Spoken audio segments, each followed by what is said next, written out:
এই ধরনের কথা আবু জাহেলও কোনদিন আল্লাহ তাআলাকে বলে নাই। নাউজুবিল্লাহ বলেন। আবু জাহেল বলে নাই।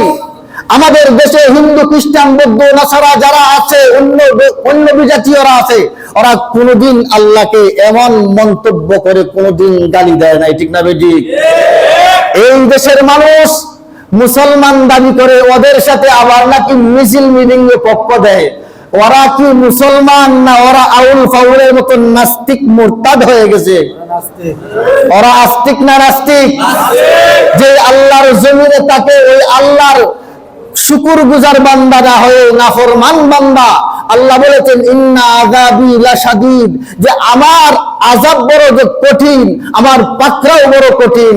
বান্দা, তুমি আল্লাহর জমিনে থেকে তুমি আল্লাহ তাআলাকে যেই সমস্ত ভাষা দিয়ে তুমি গালি দিলা, তুমি মুসলমান হয়ে এই ধরনের এই মুসলমান নাম পরিচয় দিয়ে তুমি আল্লাহকে গালি দিবা, আর এই দেশের মুসলমান আলেম উলামায়ে কেরাম বসে থাকবে তোমাকে যে টানিয়া চিরে যে কুকুরকে না খাওয়াইছে, এতটুকু তো অনেক কিছু তোমাকে করছে, ঠিক না ঠিক?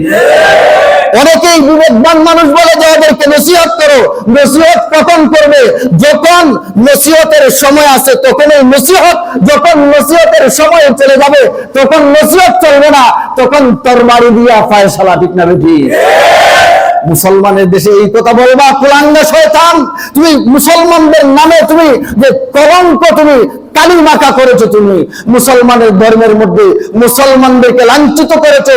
মুসলমানের সন্তান তুমি পরিচয় দিয়ে বাউল শিল্পী গান না আবার আলিম হয় কিভাবে? আর গানাগার বেটা, যেই বেটা গান গায় ওই বেটাকে কোরআন হাদিস পড়তে কে বলছে? ওকে কে কোরআন হাদিস পড়ার অধিকার দিয়েছে? যারা ওদের পক্ষে সমর্থন করেছে, ওদেরকে যদি ইসলামী রাষ্ট্র হতো, কোন সাহাবায়ে কেরাম থাকতেন, ওদেরকে সাথে দৌড়া মারা হতো, ঠিক না বেঠিক? এই দেশের মুসলমান ঘুমায় নাই। যারা ওদের পক্ষ দিয়েছে, ওদের পক্ষে মিছিল মিটিং করেছে, বাউল শিল্পী কেন সে গ্রেফতার হলো, ওদের পক্ষে যারা মিছিল মিটিং করেছে, প্রতিবাদ জানিয়েছে, আল্লাহ বলে উলাইকা হিজবুশ শাইতান, ঠিক না বেঠিক? ওরা কার দল? শয়তানের দল। ওরা কার দল? শয়তানের দল। শয়তানের দল, তারা সুপথগামী না বিপথগামী? কে বলছেন? আল্লাহ বলছেন উলাইকা হিজবুশ শাইতান আলা ইন্না হিজবাশ শাইতানি হুমুল খাসিরুন। শয়তানের যেই জায়গা হবে তাদেরও সেই জায়গা হবে। আল্লাহ বলেন ফাকানা আকিবাতুহু ফিন্নারি খালিদাইনি। আল্লাহ তাআলা বলেন যে তাদের উভয়জনের একই অবস্থা। শয়তান যাবে যে জায়গায়, তা শয়তানের অনুসারীরা হবে, শয়তানের অনুসারীরাও যাবে সেই জায়গায়। জোরে বলেন ঠিক না বেঠিক? নেতা যদি জেলে যায়, কর্মীরাও জেলে যাবে, ঠিক না বেঠিক? আওয়ামী লীগ সরকার পলাইছে এই দেশ থেকে, আওয়ামী লীগের যারা যারা আছে তারাও যে বোরকা ডাকনা দিয়ে পলাইছে, ঠিক না বেঠিক? শয়তানের দল যারা গ্রহণ করবে, শয়তানের সঙ্গে যারা একত্রতা পোষণ করবে, আল্লাহ বলেছেন ইস্তাহওয়াযা আলাইহিমুশ শাইতানু ফাআনসাহুম যিকরাল্লাহ উলাইকা হিজবুশ শাইতান আলা ইন্না হিজবাশ শাইতানি হুমুল খাসিরুন। আল্লাহ দল চিনায়া দিলেন। আল্লাহকে ভোলার জন্য শয়তান অনেক প্রবঞ্চনা দেয়, দেওয়ার পর যখন কুফরি করায় শয়তান ফাকালা ইন্নী বারিউম মিনকা, সেই দিন শয়তান বলবে আমি তোমাদের দল নয়। শয়তান আমাদেরকে ধ্বংস করার পর সে বলবে ইন্নী আখাফুল্লাহ রাব্বুল আলামিন, ইন্নী আখাফুল্লাহ রাব্বুল আলামিন। আল্লাহ তাআলা জানায় দিলেন শয়তান সেই দিন কি সান্ত্বনা দিবে, বলবে আমি তোমাদের সাথে নয়, আমি তোমাদের সঙ্গী নয়, আমি রব্বে কারীম আল্লাহকে ভয় করি। শয়তান সেই দিন কাকে ভয় করবে? বাউল শিল্পী যার পক্ষ দিয়েছে, আবুল সরকারের যারা পক্ষ দিয়েছে, আবুল সরকার নাস্তিক মুরতাদ, তার সঙ্গীরাও নাস্তিক মুরতাদ। জুড়ে বলেন ঠিক না বেঠিক?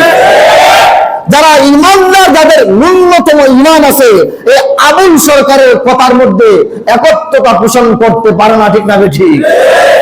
এই আবুল সরকার যেই কথাগুলো বলছে আপনারা যদি শুনেন, যদি এই মজলিসের মধ্যে কেউ বলতো তাহলে ওকে টেনে ছিঁড়ে হেসড়ে একদম রুই রুই তোলা বিশির মতন করে দিত, ঠিক না ঠিক? ওর সামনে যারা ছিল ওরা তো তারই দল, আবার ওর কথার মধ্যে বলছে ঠিকই ঠিকই বলছে তারা। নাউজুবিল্লাহ বলেন। আল্লাহ পাক রব্বুল আলামিনকে নিয়ে যে এমন কটূক্তি, এমন মন্তব্য বাংলাদেশের জমিনে, ওর কত বড় দুর্দা, কি সাহস করেছে যে এই কথা বলে আমি কি পার পাবো? যখন মানুষের পাপ বালিক হয়ে যায় তখন তার জবান দিয়া এমন কথা বের হবে যেই কথার দ্বারা তার জীবন ধ্বংস হয়ে যাবে, ঠিক না ঠিক? পাপের সীমা আছে, পাপের সীমা রেখা যখন অতিক্রম করবে, আল্লাহ পাক রব্বুল আলামিন যে আল্লাহ তাআলা ছেড়ে দেন না, মাঝে মধ্যে আল্লাহ ছাড় দেয়, চলতে থাক, যখন ওভারটেক করবে তখন তোমাকে খাবলা মাইরা ধরা হবে, জাপ্পা দিয়ে ধরা হবে। এই জাপ্পা থেকে তুমি বাঁচতে পারবা না। ও তো জানে বাচ্চে জেলে যাওয়াতে বাচ্চে, যদি বাহিরে থাকতো ওর তো জীবন একদম শেষ হয়ে যেত। এখন ওর কাজ হলো যা বলছে, যা কিছু করছে সব কিছু থেকে তওবা করে ফিরিয়ে আসা, নতুন করে ঈমানদার হইতে হবে, ঈমান আনতে হবে। কারণ সে বলছে যে এক মুখে কয়েক কথা, কইতে পারে না, বান্ডা দামিশের দামিশ। তোকে কে বলছে হাদিস পড়ার জন্য? তোকে কে অধিকার দিয়েছে? আল্লাহ তাআলা যদি হাদিস পড়ার জন্য সকলকে অনুমতি দিতেন, আল্লাহ তাআলা যদি কোরআন পড়ার জন্য নিজে কোরআন পড়ার জন্য আল্লাহ ডাইরেক্ট অর্ডার দিতেন, তাহলে আল্লাহ নবীর উপর কোরআন নাযিল করতো না। শুধু কোরআন দিয়ে আল্লাহ দুনিয়াতে যে সমস্ত মানুষদেরকে বলতো কোরআন পড়ো, নবীজি বলতেন হাদিস পড়ো, ঠিক না ঠিক? আল্লাহ তাআলা কোরআনের সঙ্গে উস্তাদ দিয়ে পাঠাইছেন। উস্তাদ ছাড়া যারা নিজে উস্তাদ বলতে যাবে সে উস্তাদ হবে না, ওরা মুমিনদের দলের অন্তর্ভুক্ত থাকতে পারবে না, ওরা আল্লাহকে পাবে না, ওরা শয়তানের দলে চলে যাবে, ওরা শয়তান হয়ে যাবে। শয়তানের যে জায়গা অনুসারীরা হবে তাদেরই সেই জায়গা, ঠিক না ঠিক? বাবুল সরকার যেই জায়গা তাদের অনুসারীরাও সেই জায়গায়। বাবুল সরকার অভিশপ্ত, যারা ওদের সমর্থন দিয়েছে তাদেরকেও মানুষ অভিশাপ দিতেছে, ঠিক না ঠিক? বাবুল শয়তান জাহান্নামী, বাবুল সরকারও জাহান্নামী, ঠিক না ঠিক? কারণ আল্লাহকে বলে এই কথা, আল্লাহর বুয়া মাথা নাই। নাউজুবিল্লাহ বলেন। এক জবানে কয়েক কথা বললে এটা কেমন ধরনের কথা হয়? এক জবানে কয়েক কথা বললেন, এটা কেমন কথা কয়? আল্লাহ তো একবার একটা বলেন। আল্লাহ বলছে একবার আউয়ালু মা খালাকাল্লাহু নূরি, আউয়ালু মা খালাকাল্লাহু বিল কালাম, আউয়ালু মা খালাকাল্লাহু ফিল আরওয়াহ। এভাবে বলতেছে যে আল্লাহ চারটা কথা কইছে। আল্লাহর তো কথার তো কোনো ঠিক নাই। তার সম্পূর্ণ বক্তব্যের উদ্দেশ্য হইল যে আল্লাহর কথার কোনো ঠিক নাই, আল্লাহর কথা কোনো ভ্যালু নাই। নাউজুবিল্লাহ বলেন। আল্লাহ বলেন ইন্না ওয়াদাল্লাহি হাক্কুন ফালা তাগুররান্নাকুমুল হায়াতুদ দুনিয়া। আল্লাহ বলেন নিশ্চয় আমার কথা সত্য হোক, আমার কথার মধ্যে লা তাবদীলা লিকালিমাতিল্লাহ, আল্লাহর কথার মধ্যে কোনো পরিবর্তন নাই। আবুল সরকার যে বলছে এই কথা যে আল্লাহর গুয়া মাথা ঠিক নাই, নাউজুবিল্লাহ বলেন। কয় আল্লাহর মুখ কয়টা? চার জাতের চার কথা। আল্লাহ তাআলাকে যে এই ধরনের কথাবার্তা দিয়ে গালি দিল, সে কি আল্লাহর জমিনে থাকার কি অনুমতি আছে? এই জমিনে থাকার অনুমতি নাই। এই সূর্যের আলো সে গ্রহণ করার মতন যোগ্যতা হারিয়ে ফেলছে। কারণ মুসলমানের সন্তান পরিচয় দিয়ে এই কথা বলতে পারে না যে সমস্ত লোক দিনকে পরিবর্তন করবে, মান বাদদালা দীনাহু ফাকতুলু, যে কুফরি করে যে সে দিনকে পরিবর্তন করবে, হাদিসের মধ্যে আসছে বিচার হলো তাকে হত্যা করে দেওয়া। আর আমাদের দেশে আগাছা মাগাছা, বাপ দাদার নাম নাই, সাদনবীর ভাই আজ্ঞা পাচ্ছে না, হাত দাদাই গলা পানি, ওরাও সম্পর্কে বলে যে এই কথাটা ঠিক হয় নাই, ওদেরকে বাইরে পানিতে ফেলান। ও আজ্ঞা পাচ্ছে না, ফাদ্যা পানিতে সাঁতার কাটছে, ঠিক না বিটি? বাইরে আছে পানি পালিছে, যান বাচ্চা। হ্যাঁ,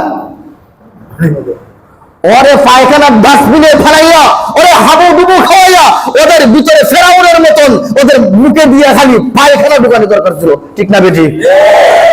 যারা তার পক্ষ দিয়েছে, রাজনৈতিক ভাবে হোক অরাজনৈতিক ভাবে হোক, কেউ যদি এই বিষয় নিয়ে মুখ খুলে ওদের যে বাউল সরকারের যেমন অবস্থা হবে তাদেরও সুৎকার করে দিলাম, তাদেরও ঠিক সেই অবস্থা হবে বাংলার জমিনে, ঠিক না বেঠিক?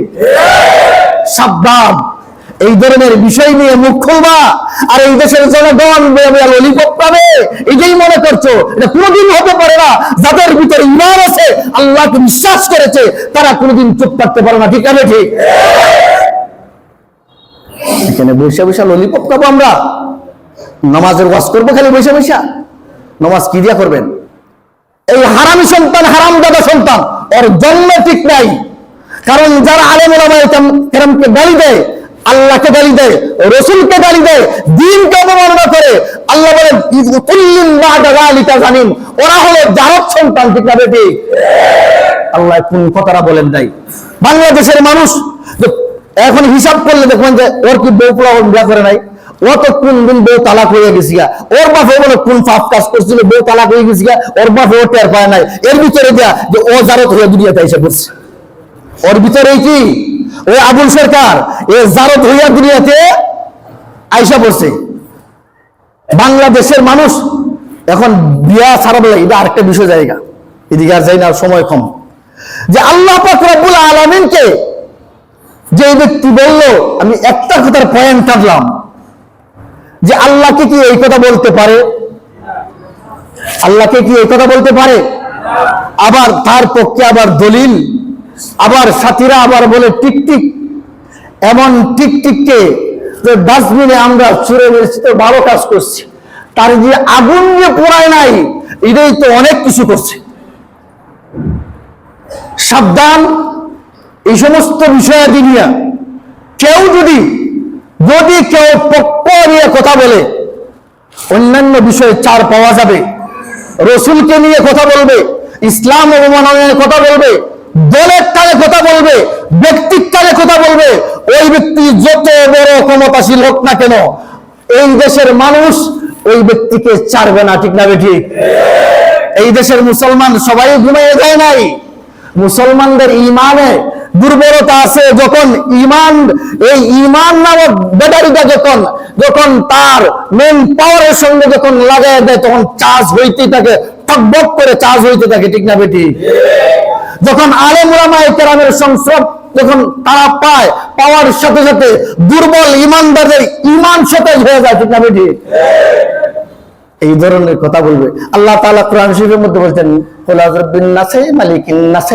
আরে এই ছাগল, তুই তো কুল আউযু বিরাব্বিন নাস, এই যে নাস অর্থ এটা কি নাসে আর নাসে, হ্যাঁ খালি নাচবার কথা বলছে আল্লাহ তাআলা। খালি বলছে নাচতে থাক, আগেও নাচ, পরেও নাচ, সবই নাচ। তোর মতন হাইওয়ানকে কে বলছে এই কোরআনের ব্যাখ্যা করতে? কে বলছে কোরআনের ব্যাখ্যা করতে? কোরআনের ব্যাখ্যা করা তার অধিকার নাই, তাফসীর করার তার অধিকার নাই। গান গাইতেছিল, তোমার বয়স 60-65 হবে, কোন আলেম ওলামায়ে কেরাম তোমার বিপক্ষে এই দেশের তৌহিদ জনতা কোনদিন তোমাকে পিড়াইয়া তোমাকে পানিতে পালায় নাই। যখন তুমি কোরআনের বিপক্ষে তুমি গেলা, আল্লাহর বিপক্ষে গেলা, তখনই তোমাকে পিড়াইয়া পানির মধ্যে পালাইছে, ঠিক না বেঠিক? গুনাহের কাজ করো, গোপনে করো, প্রকাশ্যে দলিল দিতে যাইবা, নিজে মরবা তো মরবা, নিজের পরিবার সহ নিয়ে মরবা, ঠিক না বেঠিক? নিজে তো ডুববা, নিজের দল সহ ডুবে দেবা। এই দেশে তোমাকে যে মাথা উঁচু করে চলতে দিবে না এই দেশের তৌহিদ জনতা।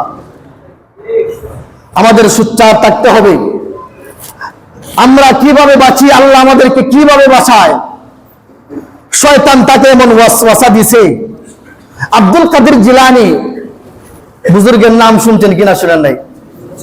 উনি এমন ইবাদত গুজার ছিলেন, উনি রাত্রে বেলা ইবাদত করতেছেন। এই ঘটনা এখন যদি বলে চলে সময়ে যাই ভাইয়া, আমরা সোচ্চার থাকবো। কারণ মানুষকে ধনে বাঁচাইতে পারে না, মানুষকে টাকায় বাঁচাইতে পারে না, মানুষকে জনবলে বাঁচাইতে পারে না, মানুষকে তার এলিমে বাঁচাইতে পারে না, মানুষকে তার আমলে বাঁচাইতে পারে না। আল্লাহ পাক রব্বুল আলামিন যদি বাঁচান, সেই ব্যক্তি বাঁচতে পারে, ঠিক না বেঠিক? আব্দুল কাদের জিলানী ইবাদত করতেছেন, বলতেছে যে আব্দুল কাদের, যে তোমার ইবাদতের প্রতি সন্তুষ্ট হইয়া যে তোমার ইবাদত আমার আরশ পর্যন্ত পৌঁছছে, আমি আল্লাহ তোমাকে সন্তুষ্ট হইয়া আমি তোমাকে মাফ করে দিলাম, তোমার আর নামাজ রোজা লাগবে না। নাউজুবিল্লাহ বলেন। আব্দুল কাদের জিলানী রহমতুল্লাহ আলাইহি বুঝতেছেন যে রে, যে বড় বাতাস ফার্ম দিছে, এটা যে আপনার ওই যে আগে যে আমরা ফার্ম দিতাম বুঝে যেতে যেতে, তো এটা দিয়ে কিন্তু ফার্ম দেয় নাই, বাতাস দেয় নাই, এটা এখন মেশিন লাগাই বড় দিয়ে ফার্ম দিছি, বুঝছেন? বুঝতে হবে কোনটা দিয়ে ফার্ম দেয়। তাই যে পিচকারি দিয়ে ফার্ম দিতাম, ছোট ছোট বল পিচকারি বুঝছেন দিয়ে, ওই যে সিরিজ দিয়া, তারপরে যে ফার্মবার দিয়া, এখন বাইরে যে কোনটা বড় মেশিন দেয় গুপ গুপ গুপ গুপ করে দেয়, ঠিক না বেটি? এইভাবে দেয়। এখন যে আব্দুল কাদের জিলানী রহমতুল্লাহ আলাইহি, তুই তো আমার তো ওয়াসওয়াসা তো দিতেছস, বাতাস দিতেছস, তুই যে আমাদের 16 গোড়া রাষ্ট্র মেশিন লাগায় বাতাস দিতেছস, তো এমন কথা তো যে আমার পক্ষে আসো, এই শয়তান মরদুদ তুই দূর হয়ে যা। এখন যাওয়ার পরে হাই রে, এত সিগন্যাল এসে আমারে কে চিনছে, আমার তো চিন্তা বলেছে, কয় কি হইছে না রে। যাওয়ার সময় আরেকটা, আব্দুল কাদের জিলানী তুমি আজকে তোমার এলিমের কারণে বাইসা গেলা। নাউজুবিল্লাহ বলেন। আব্দুল কাদের জিলানী রহমতুল্লাহ আলাইহি বলেন যে যাওয়ার সময় তো আরেকটা ডোজ দেয়া গেছে অ্যান্টিবায়োটিক একবারে, বুঝছেন? আমার এলিমে আমাকে বাঁচাইতে পারে না এই শয়তান, আমাকে আমার আল্লাহ বাঁচাইছেন তোর এই কুমন্ত্রণা থেকে, ঠিক না বেটি? এই আলেমদেরকে কুমন্ত্রণা দিতে গেলে হিসাব করে দিতে হবে। আজকে আবুল সরকারের মতন এই শয়তানে ওকে ধরাইয়া যে ও এমন ফার্ম দিতে, শয়তানে এরে এমন জায়গার মধ্যে উঠাইছে, ওরে বাস্ট করে বলাই দিছে। শয়তান এখন দেখেন যে আটলান্টিক মহাসাগরে যে জায়গার মধ্যে আছে, এই জায়গায় মিটিং এ বসে শুধু খালি হাত দাঁড়িয়ে দিতেছে, দিছি একটা বাংলাদেশে বেশ লাগাইয়া, হেদাও মরছে, ওর সাথীরাও মরছে। আল্লাহ পাক রব্বুল আলামিন আমাদেরকে ঈমানের দাবি অনুযায়ী ইসলামের উপর, ঈমানের উপর ইস্তেকামত থাকার তৌফিক দান করুক। সকলে বলেন আমিন। এবার আপনাদের